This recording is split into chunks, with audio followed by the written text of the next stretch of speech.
Alright, so, as I said, I kind of consider this October the beginning of this season, although we may not choose this venue next time. I will let you know. Okay. For example, Akron and Canton are still lacking a poetry establishment. But Cleveland has quite a few. Yeah. But I have always experimental works in place. I should actually start assembling them into something.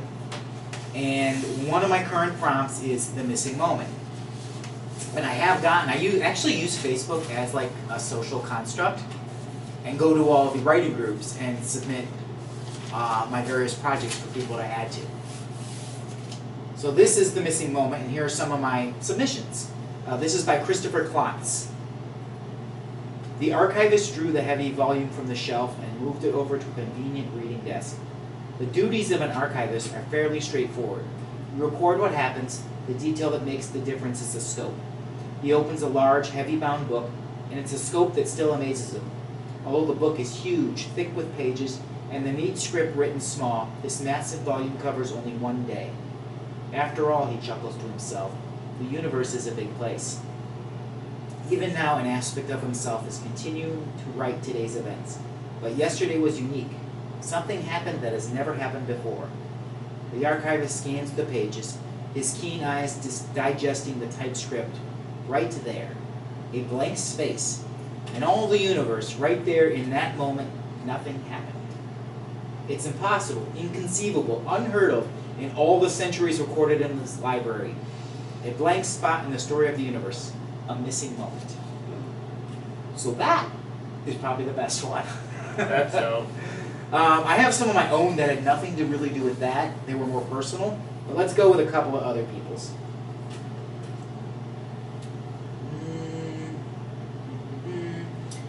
Mary Juhavitz. Half a lifetime together, two spirits in the night. I never told you how good you made my life. Now you're gone, or miss our light, but I wanted you to know. There's also, and I won't read it, a woman named Bethany that does a personal blog, like a journal. She told that to describe the moment her son died. Oh. Right. She had been with this kid his entire life, and the moment she missed was his last. Oh, that's right. So I'm not reading. Yeah. It's too personal. That's heavy. This guy, I gotta say, the name that this guy uses on Facebook makes me feel less pretentious. Okay. Author Dan Morrow. So his name is Author. He has to put author before Dan. Are you recording this? Because you were. Because I'm making fun of the guy. Author. Yeah, you I really, sure am. You probably shouldn't do that. No, I love this guy only because he submitted to it. I love everyone that actually participates in my nonsense. I don't know him personally. I'll make sure I submit this directly to him. God. If I'm going to make fun of someone, I make sure they know damn well I did it right in front of their face. So, you stood before me, eyes pleading the truth I wasn't prepared to offer. Courage escaped my capacity to expose my heart, emotion never finding release. As you walked away, the tear in my eyes streamed of failure. If only I obeyed my heart and not my mind. That was really good. So he earned the title. Dennis White. The present collapses and falls to the realm of the past. All the potential and opportunities of the day never to be claimed. Eric Pearson. The elements were exploding around him, producing crackling sounds and bright flickering lights. Objects seemed to be spinning in specific and predetermined patterns. The moment was electrifying, and he was afraid until he realized he had fallen asleep studying for his P-Charm final exam. And in fact, he was dreaming that he was inside a covalent bond that had captured his total essence. Maybe. Maybe that's supposed to be chemistry and it was a typo. And he abbreviated it because he's probably a student of it, and I don't know what the abbreviation is. There are a few more, but I'm not going to go through all of them yet. But let's share a couple of mine. I know she was wearing a dress, the one she never got to wear. Working 60-hour weeks on top of nursing school. I was trying to help her keep up the nightmarish zeal to be anything better than herself.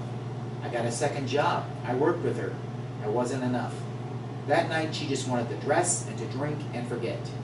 But I was too tired helping her bend into the new shape she was desperately trying to be. I left, fearing I'd be too tired to make it home, to get up in the morning for my other job, to be strong enough for her. And I knew when I walked out the mistake I had just made. It was the night she broke. The night she broke me. There is another missing one. The night I made the mistake of asking another her if she even wanted to be with me. Again, I knew my mistake the moment it left my mouth. Voicing the question already predetermined the answer. I spoke reality to truth. And once again, the void of timelessness swallowed me. And then there's just some couple of bite quotes that I threw in there. I'm going to try to piece all this together into something reasonable later. But if any of this tickles your fancy, there's some prompt pages over there you can take with you. Alright, the road to approval is paved with rejections. Original sin wasn't the apple. It was the woman. It was sex and the fear of the power creation. Yeah, that's good enough. Oh, so also, I got this out of a guy that was doing a video about dead malls. He goes all over the country and explores malls that are dying, which is most of them. And he mentioned this Portuguese term that he got from some Brazilian something or other called saudade. And it literally translated just means longing, but if you take the connotations in their culture, it means the missing of something that's always been absent. A melancholic longing for an unknown that may have never existed. So almost like an absent deja vu. There's actually a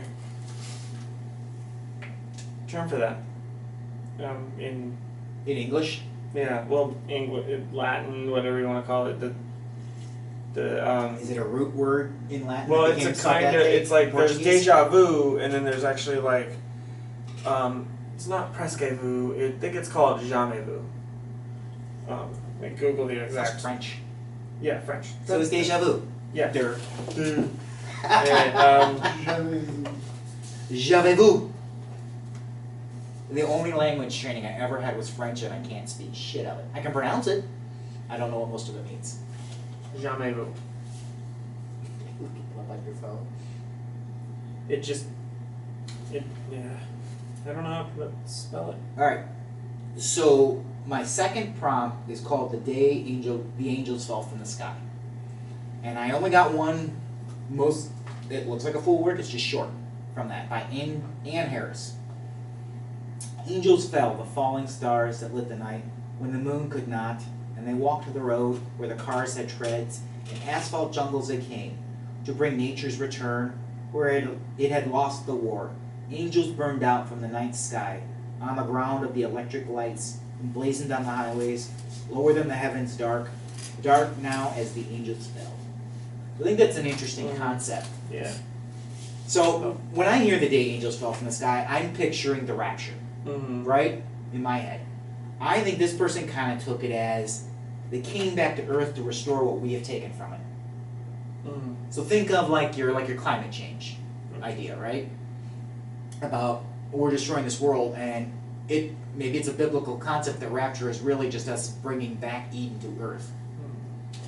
So I was mistaken. The thing you said is more like deja vu than jamais vu. Jamais vu is the opposite of deja vu. It's the experience of being unfamiliar with a person or situation that you should be familiar with. Like you've experienced it a million times. For some reason, you're like, I don't know, it's like brand new to me now. Yeah, I think it's saudade sounds more like it's the deja vu version of nostalgia, but it's for something that never really happened. Like, what's that? Isn't there a term for memories? A collective memory that a world has for something that never existed? I can't remember what that is either. Anyways.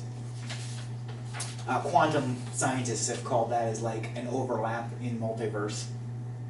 Like where two different universes have kind of bled, and in other universes did happen, but not in ours. Alright, I'm going to finish this with one of the actual jigsaw cut-ups. This was a haphazard one where a bunch of words fell out into something, and I said, ooh, a thing. And it suits a character that's in my analog kingdom. So I called it Teledana. I saw God channel surfing. When I tremble back to consciousness and you whisper, I love you so much, baby.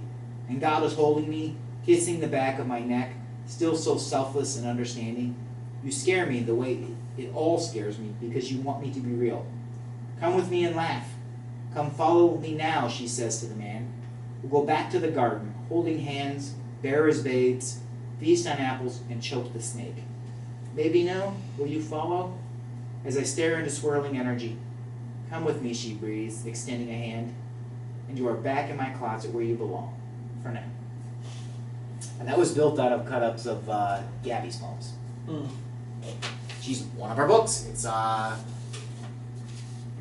shit, I don't remember, but her pen name's Mama Evil, so I probably shouldn't have said her name. But she is a teacher now. Alright. That's all my stuff for now. And it's all just kind of experimental junk.